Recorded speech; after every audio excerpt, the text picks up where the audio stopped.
Olá, você está no canal de leituras da Thelma. O livro de hoje chama-se Os Borgias, de Alexandre Dumas. Narração, Thelma Schinkermann. Capítulo 9. Tudo o que vinha de fora favorecia a política expansionista de Alexandre VI, que, entretanto, foi obrigado a desviar os olhos da França e fixá-los no centro da Itália.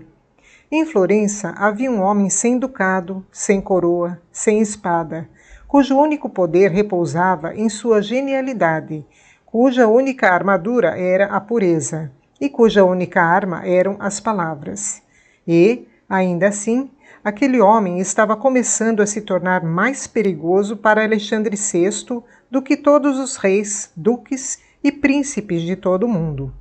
Era o pobre monge dominicano Girolamo Savonarola, o mesmo que recusara a absolvição de Lourenço de Médici porque ele se recusou a conceder a liberdade à Florença. Girolamo Savonarola prenunciara a invasão de uma força de além dos Alpes e Carlos VIII conquistou Nápoles.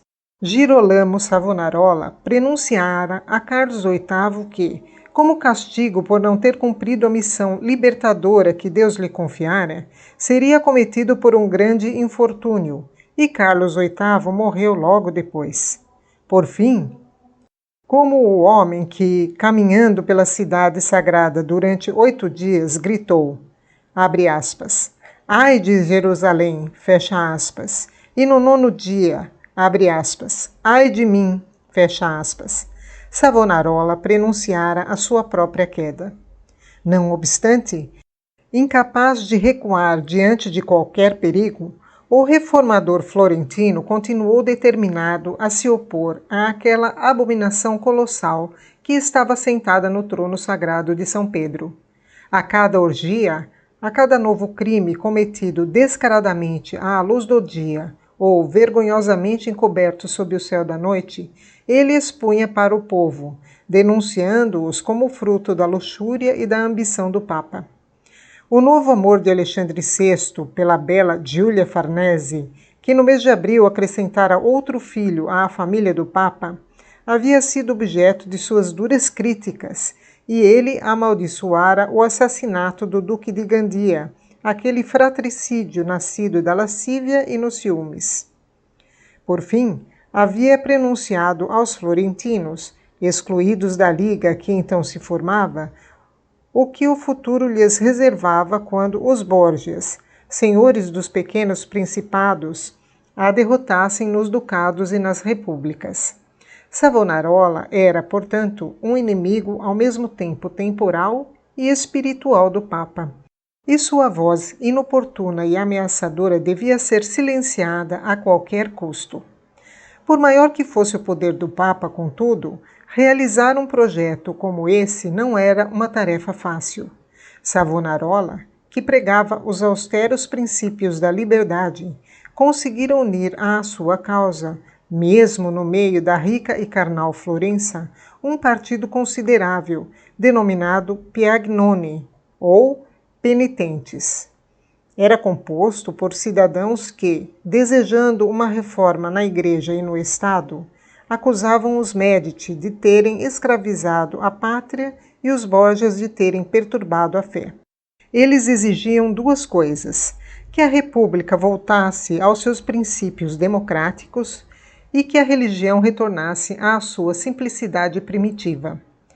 Quanto ao primeiro ponto, um progresso considerável já havia sido feito, uma vez que haviam obtido, em primeiro lugar, uma anistia para todos os crimes e delitos cometidos sob outros governos, mas também a abolição da, abre aspas, Balia, fecha aspas, que era um poder aristocrático. Também conseguiram o estabelecimento de um conselho soberano, composto por 1.800 cidadãos. E, por último, a substituição das eleições populares por sorteio ou nomeações oligárquicas.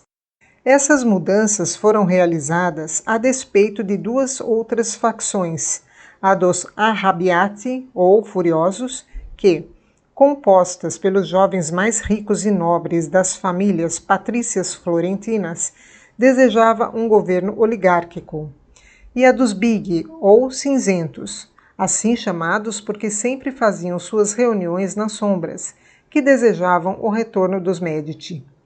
A primeira medida de Alexandre VI contra a popularidade crescente de Savonarola foi declará-lo herege e, como tal, proibi-lo de subir ao púlpito. Mas Savonarola contornou essa proibição, fazendo Domenico Bonvicini di Pescia, seu discípulo e amigo, pregar em seu lugar. Como resultado, os ensinamentos do mestre foram transmitidos por outros lábios, e isso foi tudo. As sementes, embora lançadas por outra mão, ainda caíram em solo fértil, onde logo desabrochariam. Além disso, Savonarola deu um exemplo que Lutero viria a seguir com sucesso 22 anos depois, ao queimar a bula de excomunhão de Leão X em Wittenberg. O padre, cansado do silêncio, declarou, referindo-se à autoridade do Papa Pelágio, que uma excomunhão injusta não tinha eficácia e quem é excomungado por ela nem precisa de absolvição. Assim, no dia de Natal de 1497, ele declarou que, inspirado por Deus, renunciava à obediência a um papa corrupto e voltou a pregar na catedral, com um sucesso ainda maior graças à interrupção e dotado de uma influência ainda mais formidável que antes, visto que fora fortalecida por aquela simpatia que uma perseguição injusta sempre inspira no povo. Então, Alexandre VI, para punir o rebelde, dirigiu-se a Leonardo de Médici, vigário do arcebispado de Florença.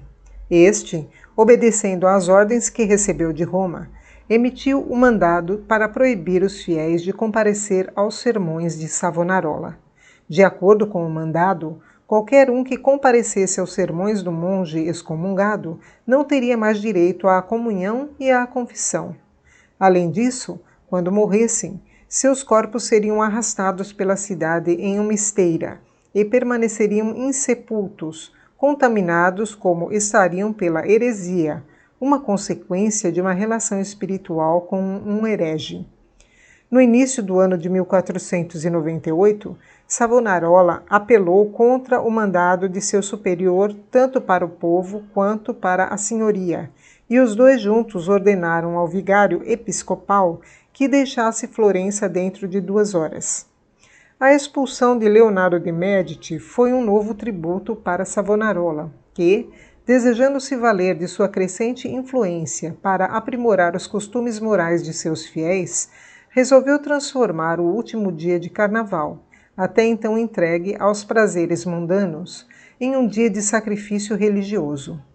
Na verdade, na terça-feira de carnaval, um grande número de crianças se reuniu em frente à catedral e lá, divididas em grupos, percorreram toda a cidade, passando de casa em casa, exigindo que os moradores entregassem todos os livros profanos, pinturas libertinas, alaúdes, harpas, dados e cartas lúdicos, cosméticos e perfumes.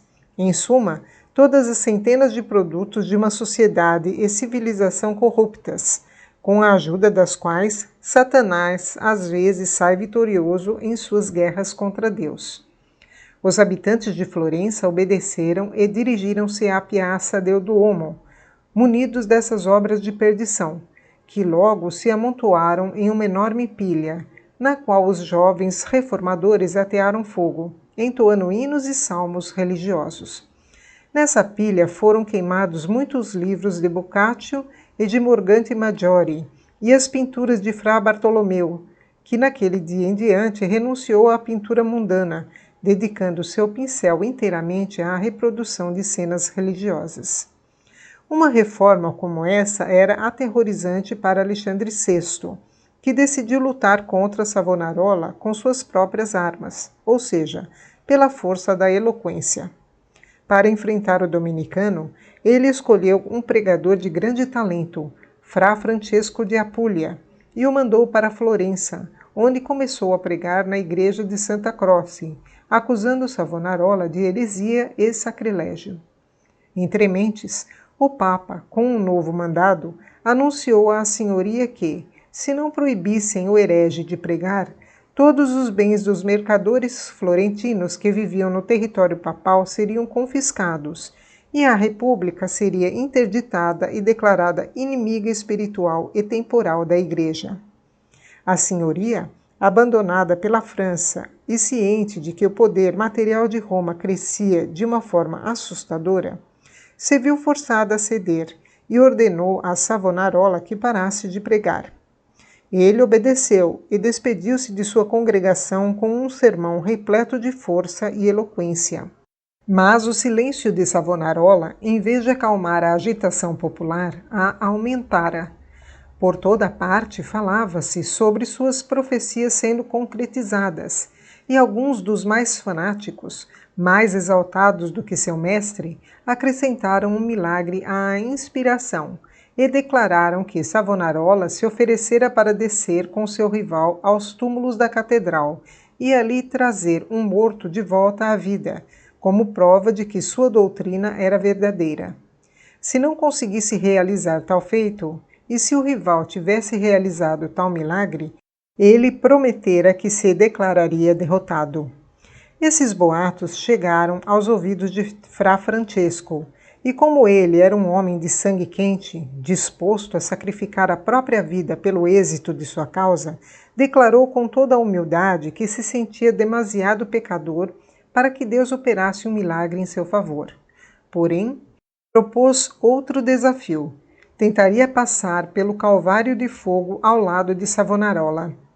Ele sabia que morreria, disse, mas pelo menos morreria defendendo a causa da religião, porque teria arrastado consigo o tentador, que lançou tantas almas, além da sua, à condenação eterna. A proposta do desafio concebido por Fra Francesco foi levada a Savonarola, mas, como ele não havia de fato lançado o desafio anterior, hesitou em aceitar o segundo. Então seu discípulo, Fra Domenico Bonvitini, mais confiante que seu mestre em seu próprio poder, ofereceu-se para aceitar a prova de fogo em seu lugar, certo de que Deus faria um milagre pela intercessão de seu profeta Savonarola. Logo se espalhou por Florença a notícia de que o desafio mortal fora aceito. Os seguidores de Savonarola, todos homens de fortes convicções, não tinham dúvidas quanto ao sucesso de sua causa. Seus inimigos ficaram maravilhados com a ideia de o herege se entregar às chamas.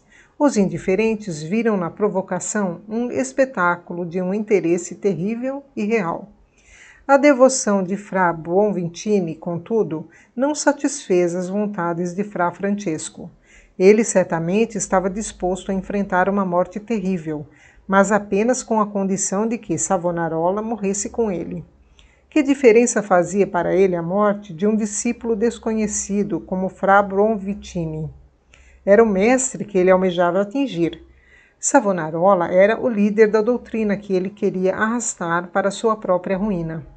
Por isso, declarou que só entraria no fogo se o próprio Savonarola entrasse junto, e que jamais concordaria em participar daquele jogo terrível sozinho, se o adversário o julgasse por meio de um representante.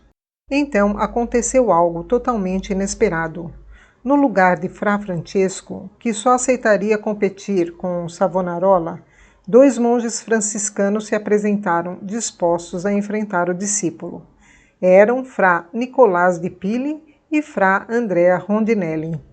Os seguidores de Savonarola, vendo a chegada de reforços para seu adversário, logo se apresentaram em massa para enfrentar a provocação. Os franciscanos não queriam ficar para trás e todos tomaram partido, com igual ardor, por um lado ou outro. Florença parecia ter se convertido em um covil de loucos. Todos queriam enfrentar a provocação, todos queriam atravessar o fogo. Os homens não apenas desafiavam uns aos outros, mas também as mulheres e crianças clamavam permissão para participar.